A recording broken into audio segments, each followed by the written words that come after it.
Hello, I'm Julie Swenson, Managing Director of Forward Theater Company in Madison, Wisconsin.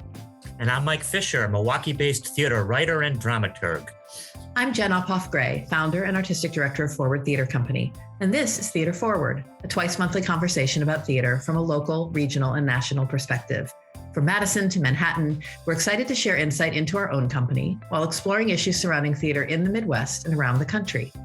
Welcome to episode 79 of Theater Forward. Great to be here. Yay. In this episode, we are going to do a check-in on what's going on in the theater world these days regarding COVID. It will be so great when we can move on from these conversations, but alas, we are not there yet. And I think to kick off this conversation, Mike, I'm going to turn it over to you. I know you have been seeing a lot of theater or trying to see a lot of theater in Chicago of late. So how has that been? First, can I just say how sick I am of having this conversation? Uh-huh. I know we have to do it, but it's just, it's been really rough. As I think a lot of our listeners know, I'm a Joseph Jefferson Committee judge in Chicago. That's like the Chicago Tonys. And so April and May has been just a raft of shows, even more in May, more than 20 this year that we're required to see because things got pushed back a little bit because of Omicron. So our last wave, and things were pretty good for the first few months of 2022. These days, and the last month in particular, almost a day doesn't go by where I'm not getting an email from our equity or non-equity wing chairs telling me that such and such performance has been canceled for this weekend, or I'm hearing directly from a theater. I just heard yesterday from a theater for a show I was supposed to see Sunday saying, sorry, our performances for this entire weekend have been canceled. And it really covers the waterfront from the largest sort of suburban houses, many of which have dropped mask and vaccination mandates, to very small black box spaces within Chicago itself, where they are still rigorously checking vaccination cards and requiring masking. So there's no sort of litmus test for that. You know, when I respond to reschedule with all these theaters, I mean, the first thing I always say, of course, is the thing that's the most important, which is, so, poo-poo for me, I have to reschedule a show, but it's the actual creatives who are just getting slammed. And I just feel for them so much. I mean, especially in some of these smaller Chicago houses where they're, a lot of these folks work daytime jobs. They, the theater for them is just an absolute labor of love being done in their spare time. And for them to be brought down in situations where they're often financially precarious and have already gone through so much, and where they're no longer getting the, influx of funds from the federal government, it is a really, really scary time. I mean, I think our business, and particularly a number of our companies, are in real trouble. I don't want to sugarcoat it. Mm-hmm. You're talking about the companies themselves. I would say, to expand on that, what we saw this last year at Forward, and we did all live theaters, productions. We had mask mandates. Half of the season were vaccination mandates. Subscribers are coming back for the most part. Lost a percentage. Some are coming, some are taking the digital option. But I think, and this is not just Forward, what I'm seeing across the board for theaters is that single ticket buyer is not coming back yet in the numbers that we had seen pre-pandemic. And this world where we live in, where performances, where entire productions, where weeks can be canceled, is not helping those single ticket buyers. They're not going to jump in and risk, not having a show. I see that of Broadway. Who's going to get on a plane and buy their Broadway tickets for a show that may or may not happen? And until that confidence is there, I don't think our single ticket buyers come back in the numbers that we want. And that is especially frightening. I mean, just stop with who's going to get on a plane, right? I mean, I have not been on a plane Right. since early 2020. And this is the first time I can remember where there's actually been a Broadway season, going back a long, long time, where I'm not sitting here jumping up and down, excited to have a talk with folks like you about the Tonys. But I haven't seen any of the shows. And I'm exactly in that group you're talking about, Julie. I don't want to. Well, first of all, I don't want to get on a plane right now. I just won't do it. And secondly, why am I going to go to all that trouble and then get there and find I can't see something? And the problem is on a micro level, we're dealing with that too. I happen to be part of the Forward family, but if I live in Milwaukee, am I going to plan a weekend day around driving to Madison and having dinner and going to a show that may or may not happen? Now, with Forward, our shows did happen, so we're the exception to the rule. But as a general problem, it's hard to plan your life around something and to make a weekend a date or day and then realize it's not going to be there. It's easier to just sort of choose something quote unquote safer, like sitting on your couch. Yeah, and the real quandary, thinking of it from the sort of producer angle, and even to sort of put my brain in the space of working on let's say a commercial Broadway production or a local nonprofit for any of these, what do we do? Right. With the whole 2021 to 2022 season was planned in early 2021, with great confidence and optimism that over the course of the year, COVID conditions would improve and that audiences would come back. And, we anticipated, and I think many people around the country anticipated, a sort of steady increase in consumer confidence and single ticket sales, all of that. And instead, what we've seen is a roller coaster, and up and down and up and down. And you never know if you're going to hit the month where people are feeling good and case rates are low and everybody's eager to get out of the house, or a month where everybody's scared again and transmissions are high. And you plan and then you cross your fingers. And it's devastating for, the storefronts that you're talking about, Mike, who are hanging on by their fingernails and then they have to cancel. It's devastating for a bigger company that maybe has all the understudies and has all of the protocols and testing and all of that in place, and they still get so much spread that they have to shut down.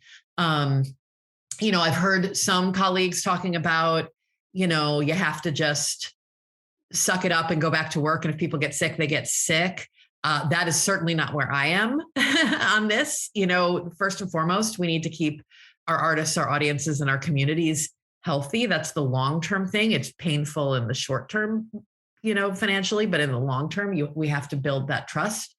But without clear government guidelines and regulations to really tamp down the spread, and I don't think that's something we can get back. I mean, I'm talking about what should have happened in the first 18 months of this pandemic, where we needed as a country to just be like, right, we have to do the hard things now so that this ends sooner. And we didn't do that as a country. And, who knows how much longer this goes on now. Well, it continues though, Jen, just to extrapolate, it continues. It isn't just the first year or so. We continue to have mixed messages where the CDC goes, go, live your life. Everybody, it's fine. And you've got theaters, and because of equity, because maybe we're just a little more cautious, we are testing 3 times a week. We're being very protective of our audiences. We're making sure everyone's safe. And then we have the NBA, who had an entire season. Were not masked, had people in close contact. I think only tested symptomatic people, or however they worked it. They did not close down. They did not shut down games. And it's all over the board again. And I don't know what the answer to that. I like that we are more cautious. I like that we want everyone to be safe, and that is the priority versus the dollar. But man, we're being punished for it in some ways. Well, we're suffering for it. Yes and no, because I think, well, first of all, before I get to that, You've reminded me of one of the shows I did get to see in Chicago. A shout out to a group of which Forward has a very strong and wonderful connection, the Neo-Futurists, which was responsible for giving us both 44 plays for 44 presidents and 46 plays for 46 first ladies, is doing a show right now that is spoofing Lucille Ball's transition to Broadway during her one shining, not so shining moment on Broadway, and using that to talk about the transition out of the pandemic. And they have a hilarious skit in there where Desi and Lucy, both cross-dressed in this production, are deciding how to answer the door and how many masks to wear when you answer the door because of different mask mandates. And you eventually have Desi, played by a female identifying actor, in like 12 masks and looking like a mummy because Lucy keeps saying, well, but I heard another study said that you should, and I heard another study anyway. But right. Yes, we're being punished, but not punished, right? Because unlike so many companies, and I realize part of this is luck. I mean, this is not a shaming thing that I'm about to say, but Forward did get through first of all, we've had 2 entire seasons during the 2 years of the pandemic. And during this last year, got through a whole season without canceling a single performance. Now, again, part of that's luck, part of that's being in Dane County and being in Madison, where people are more conscious of these things and where compliance numbers are higher. But it's also a tribute to the sort of conservatism that you're talking about. And I'll take that kind of leadership, forward-looking leadership, no pun intended, from a theater company any day. It's akin to what you're getting on Broadway right now, where even though the the pandemic numbers are so high that the CDC is recommending masking in New York City, its mayor refuses to order indoor masking. Boo Eric Adams. But Broadway has said you're going to be required to mask. They just announced this the other day through the end of June. They again extended the mask mandate. And that to me is a sign of companies like Forward, industries like Broadway taking a leadership role in a way that we must to protect our people.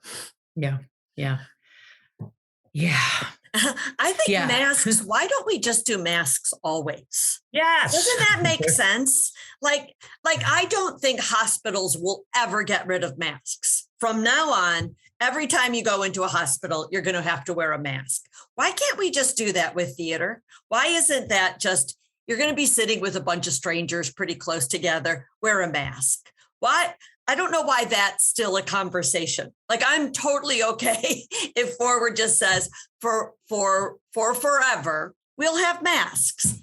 And it's not that hard. That's what you were saying, Jen, about the ridiculous pushback this first year, that we somehow politicized mask wearing. Yeah.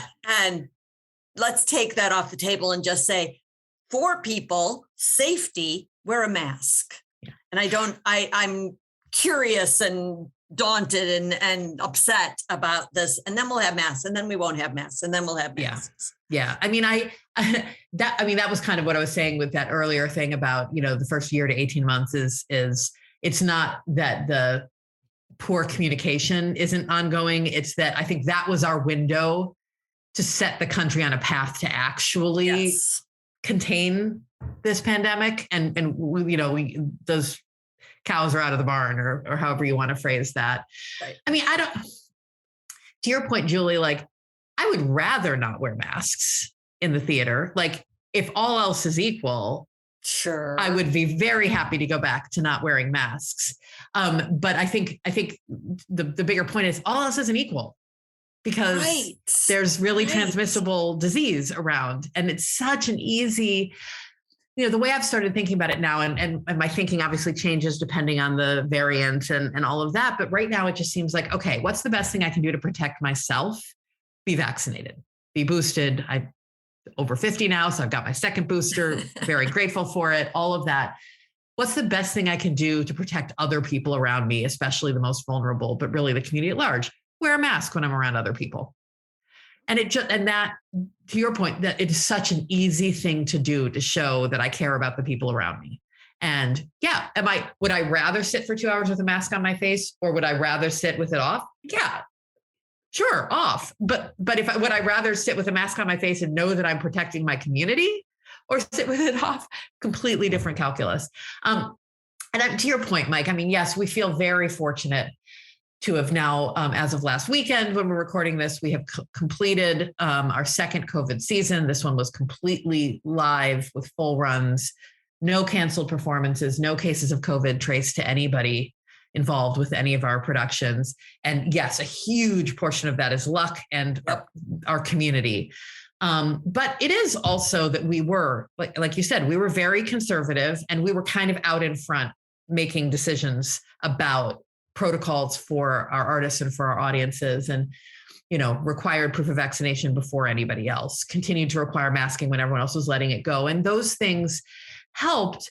And we made those decisions. We did not survey our audience to see what they wanted and what they were comfortable with, to be honest. We followed the science and figured out what seems the most fact-based way to keep people safe and to make people feel safe and to keep the shows open. And then we just announced that. We're fortunate because we have an audience base that really rewarded that. And we heard over and over and over again from people saying, we're so glad you're being more conservative. We wouldn't come if you weren't. And that's the thing. Like I look at the industries, like you were saying earlier, Julie, like the NBA or whatever, and not being as conservative about COVID did not hurt them, but they have a different audience base and different patrons and different economic realities. And I firmly believe that we as a company, knowing our community and our audience, if we had been more laissez-faire about COVID restrictions, I think our numbers would have been dramatically worse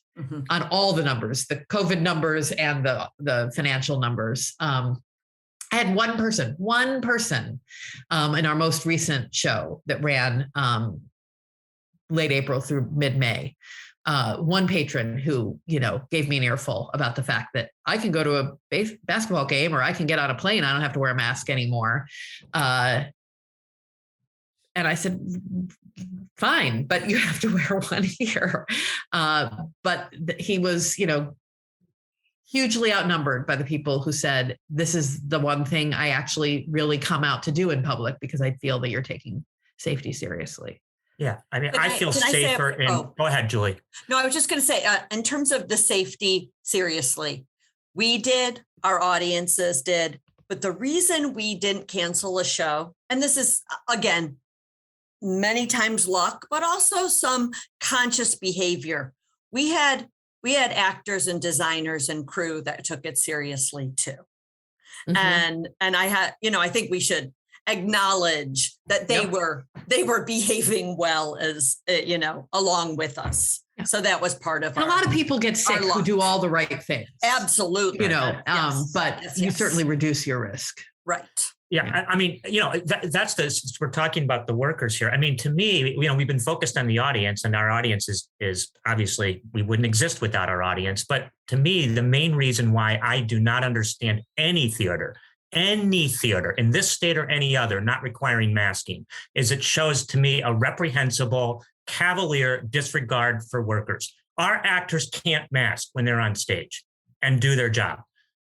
So why is it that anybody in an audience, where you can choose to wear a mask or not, unlike the folks on stage, why is it that we would not automatically require everybody wear a mask to protect the people who make theater possible? I just don't understand that. And I don't understand the so-called pushback from audience members. You know what? If you're some sort of libertarian that doesn't want to do that, go ahead and walk around with your gun and don't wear a seatbelt and smoke in public places. God love you. But that's not the way in which this works in this business. And it's not the way it should work. And we should be requiring, for the sake of our actors, that everybody wear a mask until we are a way, way, way further down the road than we are right now.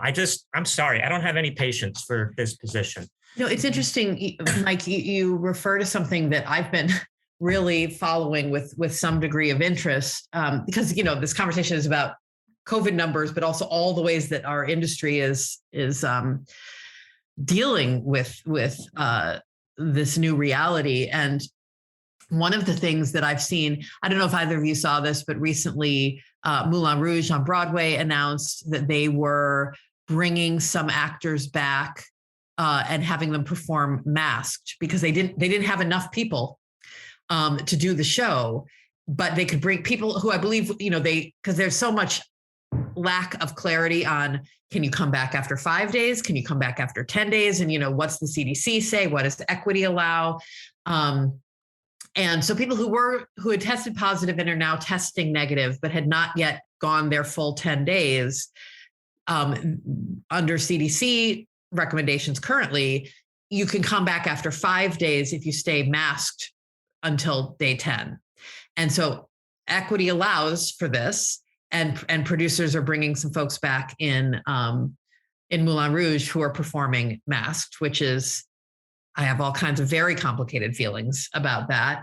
But I've also heard of that being discussed and planned as options for shows more locally, because there have been a lot of cancellations locally here in Wisconsin over the last month, more than really at any time since COVID hit. Yeah, it's really been this last spring. Our local children's theater lost a couple of weeks. Yep. Milwaukee Rep, quite notably, lost 2 weeks of a sold out run of Titanic. It's an enormous financial hit. They had tons of understudies and swings, but COVID went through that company like a wildfire. Mm-hmm. And they just didn't have enough people to do the show anymore. Yeah, and I think they were considering, even with having people masked in the situation you're talking about, Jen, I think they got to a point where they just didn't have enough. I don't know. I mean, I have a complicated feelings about that too, because I want people to be able to work. And I want our theater companies to survive. To me, seeing actors on stage with masks on in the few occasions where I have, it qualitatively detracts from the performance. Yeah. It just does. I mean, at some point, the product gets devalued in a way that no longer makes it worth it in terms of charging the ticket prices that are charged, or for me as an audience member, even if I'm going on a comp to go. And but I understand that there are differing points of view on that. Since this is an aesthetic issue that we're now talking about, can we talk about aesthetics in terms of programming? What is this? I mean, I'm thinking about a Broadway this year where shows like Music Man and Plaza Suite and Mr. Saturday Night and Macbeth, all of which got critically panned, are doing incredibly well because of celebrities, or because of, mostly because of celebrities, while some really, really great, deserving, wonderful plays, some of which have been performed on forward stages, have struggled. And I worry in this new environment that we're in, where the numbers are suggesting it's all or nothing. Shows either tank or do really, really well, and there's no middle. What is this going to mean? Is it changing your thinking as an artistic director about what kinds of things you're going to be comfortable putting on a stage going forward, given your financial responsibility to the company? Yeah, I mean, it's we're talking about two very different, very complicated situations, right? So there's commercial Broadway, and you are seeing that very clear dichotomy where known titles and Hollywood stars sell tickets, and everything else, there's just not enough audience to support it right now. And again, tourism plays a huge part in that. COVID, all of it. So I'm very grateful I don't have to make those kinds of decisions. I mean, here at Forward, yes, I have a fiduciary responsibility that we program seasons that aren't just going to lose us an enormous amount of money and stop us from fulfilling our mission, right? Our mission is to support local audiences and local artists, and to create thought-provoking work that expands our community's conversations. Great. That's the mission. So, and our audience members and our subscribers in particular come to see our shows because of the kinds of things that we do and the quality with which we do them. So, yes, more globally, sort of familiar titles and all of that are clearly selling better at theaters across the country and in New York. But for us, if we suddenly started programming that kind of thing, I mean, that's not what our audience comes to us for. We may sell fewer single tickets right now because of COVID and insecurity and all of that. But I think if we drastically changed the way we choose the kinds of stories we tell, for economic reasons, I think we'd lose our subscriber base, which is really our lifeblood and the reason we've been able to hang in so far. So we're kind of taking the approach. I mean, we prepared when COVID hit, and we've talked about this on past podcast episodes. With the support of our board, we said, all right, look, we have a reserve fund. We saved it up for a rainy day. It's a hurricane out there. Let's just be prepared to lose a lot of money if we have to keep employing our artists and creating some content. We did that. And because of completely unprecedented in my lifetime government support, as well as generosity from donors and all of that, we didn't lose a ton of money in that first year. And we didn't lose a ton of money in that second year because there was the PPP funding, and there was the Shuttered Venue Operator Grant funding, and there was some additional NEA funding. And all of those things allowed companies like ours that committed to full programming and even bigger than normal programming to offer more employment and more wages. We were able to get through these first 2 years of COVID without losing the money we had mentally prepared to lose. So the way I'm looking at these next few seasons is I think we're going to lose a significant amount of money because the government funding's gone away, and I have zero expectation that that's coming back. I mean, it should come back because very few companies have that reserve scale to be able to get through what are going to be some really financially rough years ahead. And so they're going to be forced to either shut down or pick one-person shows that are really cheap to produce or what have you. The way I'm looking at it is I just think that the economic pain that we anticipated when the pandemic hit was just delayed. And we will stay committed to doing what we do and employing more people than we normally do and continuing to increase wages and all of that because the field needs it so badly. But let's double down on our mission and who we are and just accept the fact that, I mean, our board passed a pretty significant deficit budget for next season. Yep. Because I didn't want to cut back on the scale of our programming, and I didn't want to cut back on what we were paying people. But we could do that because there was government support over these last couple of years. So we just delayed the reins. So that's where I am. But, if 3 years from now, things are still really looking uncertain, if audience members aren't significantly rebuilding, then we're having different conversations, right? Because we have enough of a reserve to say that we'll do this now.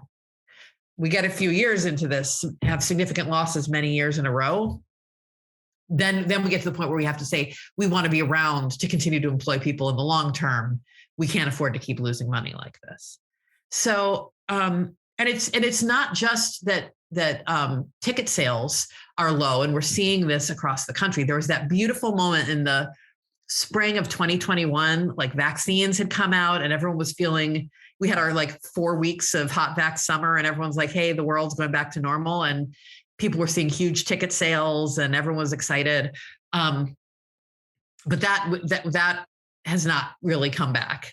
And everybody's hurting for ticket sales, but there's so many new expenses. The COVID testing has been huge, those costs, the amount of money we spent on ventilation as an industry, again, needed to happen, but so costly. Frankly, because the union requirements have been seesawing wildly, a lot of money got invested in things, and then now we don't require this anymore. Now we require this other thing. Filming, we've been filming and offering all of our productions as hybrids. And we would like to continue to do that from an accessibility standpoint if all the playwrights and the unions will allow it, but that's an extra layer of cost. And then, the significant expansion of the hiring of understudies and swings. So all of those things are so expensive, and I don't think those costs are going away. So we've had this, and supply chain and inflation. So all of our costs have just gone up and up and up and up and up and up and up. And revenues, we had the spike in government aid, but earned revenues have gone down and down and down and down. So something has to give. And I don't know what it's going to be. Can I just add to our woes as well, is that as anybody who's doing any sort of construction in their homes, any sort of renovation, they know that those prices have doubled, tripled. The construction prices are very, very expensive. Wood and all of that. That's what we use for sets. And so our scenic materials has gone through the roof right now. And some things are just impossible to get. Things that we could get within 2 days are taking weeks and weeks. So that is also an added concern. Yeah, it is. I would highly recommend to anybody who is interested in some big picture discussion of where things are as a field. There was an article about 2 weeks ago in the LA Times about LA theaters that I thought was a really smart and thorough deep dive into what Los Angeles area theaters are dealing with. And really most of the content was applicable throughout the country. So maybe we can put a link to that in our show notes. Very high tech here at Forward. But I do think that article would be very worth reading. We certainly sent it to everybody on our board, just as a nice distillation of where things are at for us as a field. Yeah. I have to say, as we're continuing with this, what I am seeing, we're on Zoom this morning, folks, and I'm dealing with pouring skies here in Milwaukee, Wisconsin. But what I'm seeing on Julie's face and behind Jen is sunshine.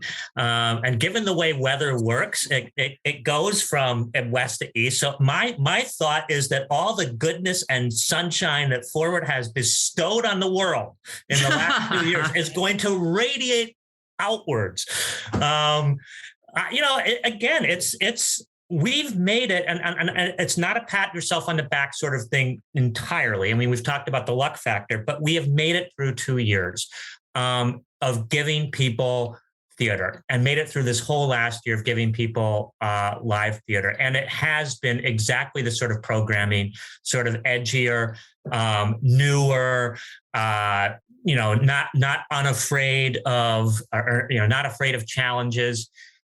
In terms of subject matter and politics and the rest of it, that people have come to expect from us. And I mean, I really want to believe going forward that is the model for what theater can continue to be, notwithstanding the outrageous ticket prices for Music Man on Broadway. That is a commercial beast. And I think you're seeing actually in the non-commercial programming from, nonprofit theaters around the country, I'm sort of guardedly optimistic. I mean, I was worried coming out of the second pandemic involving our racial reckoning that we were going to have a one and done, 1 year of stuff where people were paying attention to race and then it would go back on a shelf or something. And what you're seeing from season announcements that are coming out from the regionals is, the programming has maybe got a few more blockbusters, a few more, renditions of the Steel Magnolias built in, but there's also a lot of world premieres involving BIPOC playwrights and a willingness still to take chances on our future, because that is ultimately what we have to do for this industry to survive. Yeah. Well, I Mike, there was so much delightful Pollyanna in everything you just said, and I love it. And I just want to say, yes, I feel really good about the things that we've done here at Forward these last couple of years. But just to, I just feel it's important to quantify that if it weren't for the government funding, we would have lost an enormous amount of money. Right. These last 2 years. I mean, we did edgier programming and we kept people safe and we didn't have to cancel things. And I think we lived our mission, and all of that's good. And I would make the same decisions again in the same circumstances. But if we didn't have significant government funding these last 2 years, we would have lost a ton of money. So it has yet to be proven or disproven whether we can continue to do this. in the long run. I am like you, cautious. I mean, I maybe a little more cautiously, but I am still optimistic. Obviously, I still think this is the right way to go, or we wouldn't be doing it. So we are continuing to double down on the mission and hope that the audiences will be ready to come back over these next couple of years, and that the COVID will subside to the point where it's not costing our field so much and our country and our world so much. But it is an open question still. So there's trepidation. You're saying the forecast is uncertain. The forecast is uncertain, like every forecast. Well, and honestly, an uncertain forecast is maybe an appropriate place to wrap up this conversation, because that is where we're at. So no sweeping conclusions for you listeners, just a hopefully honest reckoning with where we are right now, and more updates to come. But for now, we will say that is it for this episode of Theater Forward, a conversation about theater in Wisconsin, the Midwest, and America. Thank you so much for joining us. I'm Jen Uphoff-Gray. I'm Julie Swenson. And I'm Mike Fisher. We are able to weather so many things because our podcast is produced by the amazing Scott Hayden. Thank you, Scott. You can follow us or share your thoughts on Facebook and Twitter, and that's at Theater Forward. Theater, as always. This is one thing about the weather that is very clear. Will be spelled with an ER. Sunshine for all. And if you enjoy this podcast, don't forget to subscribe to us on Apple Podcasts or wherever you might tune in. Be sure to leave a comment. And if you've learned nothing else from this podcast, please go see live theater. We are so grateful to have you listening, and we will be back soon for another Theater Forward conversation.